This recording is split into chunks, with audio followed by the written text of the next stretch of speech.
Transparency International has published what it calls its biggest ever survey on global corruption, covering 107 countries. The survey measures whether corruption has increased and which institutions are considered most corrupt. It also asks if people have paid a bribe in the past 12 months and to whom. VOA's London reporter Henry Ridgwell has seen and reported on the survey, and he joins us now from London. Henry, thank you so much for joining us. When Transparency International talks about corruption, aside from bribes, what exactly are they measuring? What they're trying to look at here is who has paid a bribe, who has paid money to access public services and public institutions. So that's what this survey is looking at. It's not about private interactions between citizens and private companies. It's about the sort of thing that you should be getting for free or that you pay your taxes for, and that you shouldn't have to give a bit of cash or pay someone in any other way to access. So that's what they're trying to get to the root of here. And Henry, how are people chosen to participate in this survey?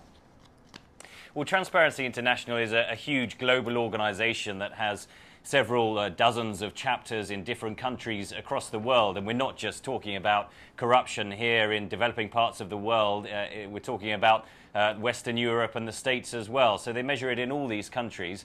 They have staff in all of these different offices and chapters around the world who take this survey and take it to the citizens of the different countries, whether it's by post or whether it's on the phone, and they ask them these basic questions about their interaction with public institutions and whether they've been asked to pay to access them and in any illicit way.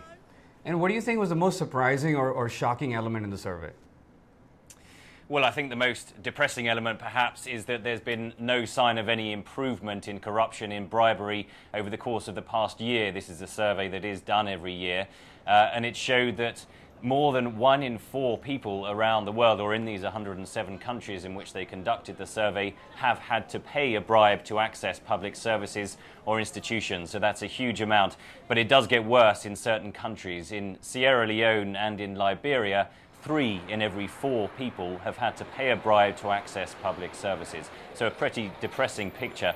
But it doesn't stop there as well. The institutions that these citizens are supposed to trust to carry out their everyday services, trust in them is really at an all-time low. And that applies not only to many African countries, many Latin American countries and Asian countries, it applies also to many developing countries. So, for example, the building you see behind me here, the Houses of Parliament in London, trust in the people who occupy that building is at an all-time low as well, thanks to scandals over parliamentary expenses. There's a belief that really private interests run the politicians in many countries around the world.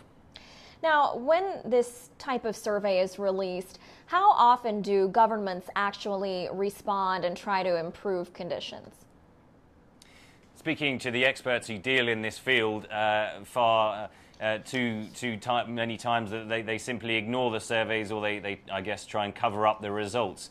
I think it's left really to the multinational, the global institutions, the UN bodies, the World Bank, to try and use tools like this to try and pressure or at least highlight the problems in these countries and get the public institutions, the politicians, to do something about it, because they all emphasize that the only way really that this changes is from the top down. It's from politicians setting an example to the citizens themselves. So be it publishing registers of interest, showing how they raise their money, publishing the financial assets of their family members, their friends, their corporate interests, and so on. And in many cases, that simply does not happen. All right, Henry, thank you so much for bringing this to our attention. Henry Ridgwell reporting to us from London, here joining us again on assignment.